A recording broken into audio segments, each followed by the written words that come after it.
A.J. Green stole the show in Cincinnati last night with 173 yards and a touchdown in the Bengals' 22-7 win over the Dolphins on Thursday Night Football. Beside Green's big night, Max, you called it, the game was mostly about field goals and poor offense. The NFL has scheduled Thursday night games since 2006.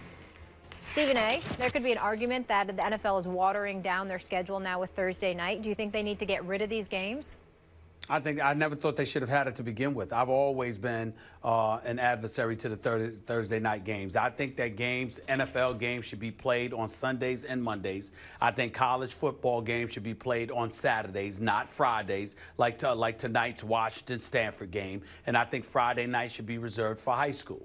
Football is a very physical sport. It's very, very violent. And obviously, it's incredibly complicated as well for a lot of football players out there. You're in the film room for a reason. You're studying for a reason. And more importantly, you're trying to give yourself time for your bodies to heal. And since we're talking about nationally televised games, everybody doesn't get to be on Thursday night football. I remember reading a report from Pro Football Talk about a year ago where it talked about disparities that existed in terms of nationally televised games, if I remember correctly. I think Buffalo had like 29 and somebody else had like 12. I remember in the 2015 season, it was supposed to be a 16.3-point differential in terms of games being played on Thursday nights compared to the games that were played on Sundays. The quality of football that is played significantly dissipates compared to what you see on Sundays or Monday nights. And I think that when you take that into account, along with supposedly being concerned about player safety and player health, it flies in the face of all of that by having a game on Thursdays. I think when people, critics of the NFL that allude to the NFL cartel per se, talking about how they just come up with new and different ways to try and make more money, even though the owners say yes to it because they want the money. Religiously, almost all of them complain about having to play on a Thursday night because they really, really, really do not want to do it. And the remedy for it, some people have speculated, would be only playing a Thursday night game after a bye week. The fact that you have to throw in all of those considerations, and that it disrupts your flow, and that it potentially puts some teams at a disadvantage when we know good and well that everybody should be playing on the same playing field. I just think it's something that's not worth it. It's simply something to make the owners more money. I don't think it's of extra benefit to the fan base out there, and I think it's completely unnecessary. College football should be on Saturdays. NFL football should be on Sundays and Mondays. That's the way it used to be. That is the way that it should stay. It should have never been a Thursday night game to begin with, as far as I'm concerned. Max, one thing before you respond. Of course, the short week is challenging for everyone, but every team does play a game on Thursday nights, just to be clear on that. You sound like Dana Carvey's grumpy old man from back in the day on Saturday Night Live, Stephen A. I don't like things now compared to the way they used to be. Look, is it a scheme to make the owners more money? You bet it is. Is it? And we just got done talking with Will about it, and we were debating, the nature of exploitation in sports and whether full contact sports are more exploitative than other sports, and I think they are. Will disagree, but I think they are. And this is a good segue into this conversation, because Thursday games in a full contact sport, a dangerous sport, are a little more dangerous. It is added exploitation to line the owners' pockets, sure. But how do the owners line their pockets? With money from and interest from the fans. So as a consumer of football, I love Thursday games. Am I getting the same product I'm getting on Sundays or Mondays? Nope. I realize it's an inferior product. Still a pretty good product. I mean, I was playing daily fantasy yesterday with a bunch of friends and watching the game and interested in what happened. And it was good. I got football on a Thursday. It used to be. Here's the issue with the NFL. It's basically a once-a-week sport. Baseball's every day, you get it. Basketball's every other day, but the way the schedules work, you can watch a high-level basketball game every day. Football, Saturdays for college football, Sundays for pro football, except that you also get a game on Monday, and then now you have a college game on a Friday, and now you have an NFL game on a Thursday. So Thursday, Friday, Saturday, Sunday, you get to scratch that itch. I love it as a fan. As a consumer, I love it. And by the way, to just throw your hands up in the air and say, well, you could have it after a bye week, but that takes extra planning. So to hell with it. No, Well, do a little extra planning. There's nothing wrong with having it after a bye week. Well, a couple of things. First of all, scratching too much ain't good for anybody. That's number one. Number two, you've already acknowledged that playing the Thursday night games are inferior.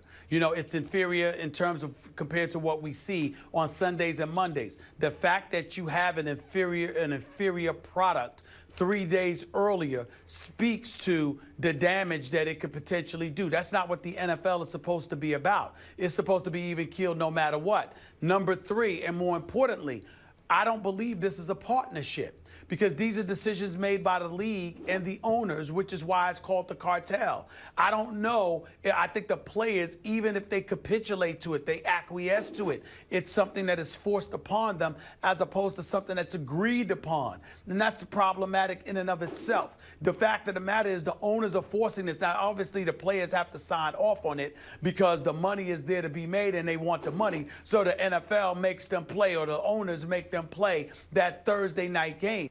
But the reality is that if they had their druthers, they would rather play on Sundays or Monday night, and it shouldn't be that their money would be compromised because of it. But look, listen, so preseason I agree with. 4 preseason games is unnecessary. The players aren't really getting paid for those games anyway. The owners are lining their pockets. It's too much. It's a full contact sport. You want guys on your team hurt, etc. Yes. But a Thursday game, if everyone has to play it, and as you say, you can line it up after the bye, I mean, there are ways to figure this thing out that make more sense. By the way, I need clarification. clarification. The bottom line is this, Stephen A. Do you like football or not? Do you want to watch it on a Thursday? No, it's not the bottom line. Do you really need to pay attention to your family on a Thursday night, or can you lose yourself in a football game? That's the question. You with the three, I think most Americans would say football. You with the three daughters that miss half the games because of that is going to sit up here and ask, do you really want to spend time with your daughter? Really, Max? Come on now. But Molly, I have a question. Right now, Pookie, I have a question. I have AJ Green going in the Thursday night game. I have a question. I have a question.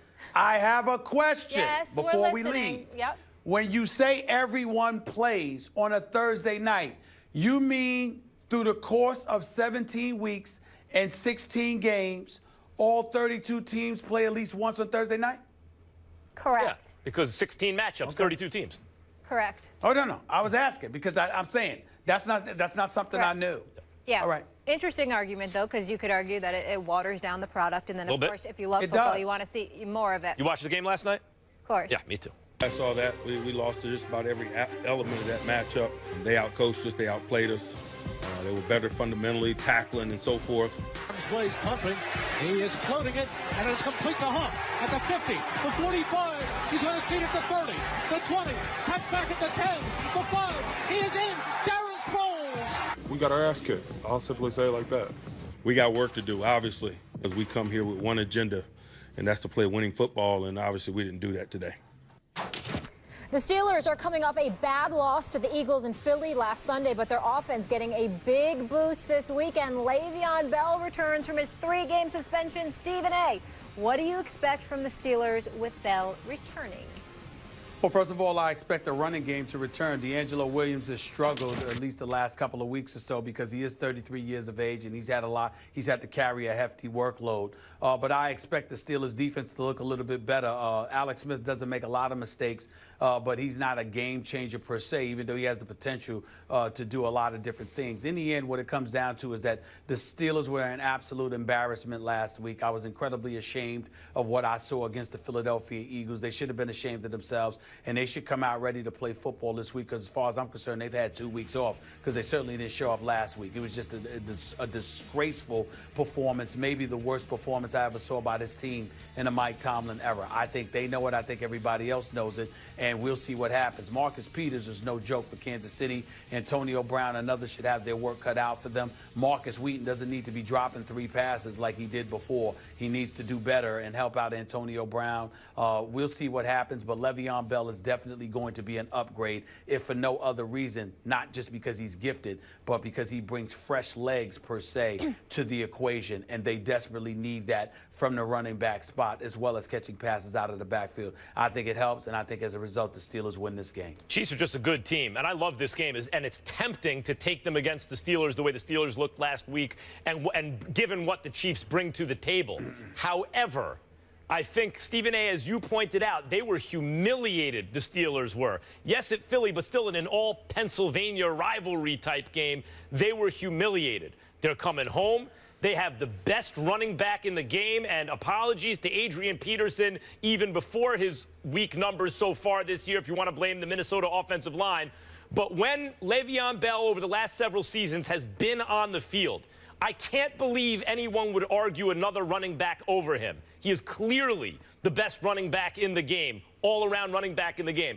You're getting that guy back after you've been humiliated in a rivalry game, a high-profile game because the quality of your opponent. I love this matchup. I think the Steelers win in an overtime-type game. It goes down to the wire, maybe overtime, and I think the Steelers pull it out. I think Le'Veon Bell is a big boost for them. Well, I hope he is, because he needs to be. He's got a lot of making up to do, because remember, even though he's coming back, it's not like he was coming back from injury. He got injured last year, missed the second half of the season because of it. He always seems to get injured against Cincinnati because of their low blow, you know, the low blows that they throw in his direction in some fashion. But in this particular game, he's been out for the first 3 games of the season because he was suspended, you know, weed issues and beyond. So he's got some making up to do. He's got to be dependable. He's got to be somebody that the Steelers can rely upon, because a legitimate argument could be made is that the Steelers have underachieved in the years that he's been there, because this wasn't the first time he's been suspended. So he's got to step up to the plate and do everything that he can to make amends. And he clearly has the talent to do so, and I think he'll put it off. Their defense has got to get a lot better. You know, last year it's like, well, if they have a bend but don't break defense and they can stay healthy on offense, maybe they could go all the way. It didn't happen. They couldn't stay healthy on offense. Still really good. And the defense wasn't enough to overcome that. This year they showed improvement early against the run, and you had reason to believe, boy, this Pittsburgh defense is coming around, and then it was nowhere to be seen against Philadelphia last week. So that's the big if there is, does the Steelers defense show up against the Chiefs? Assuming it's a bend but don't break style defense, I think they can win this game. After last weekend, they're certainly going to be focused, and we know Le'Veon Bell have fresh legs. But I want to get to another subject. We asked you guys earlier in the show if you are buying Dez Bryant's excuse. Max and I were buying it. The results are in. America is with Stephen A.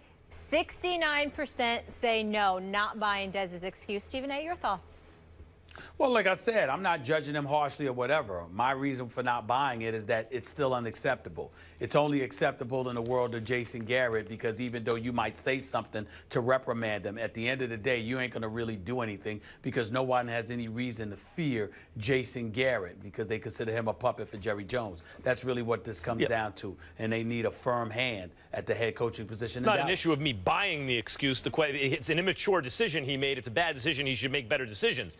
But does it reflect the right stuff about Dez Bryant? Is that the kind of guy you want on your squad? I think the answer is yes. He'll do anything, including avoiding MRIs, whatever, to stay on the field, for his teammates and his team. You want that guy. And that's also where I agreed with you, not the actual buying it part, but what you just explained.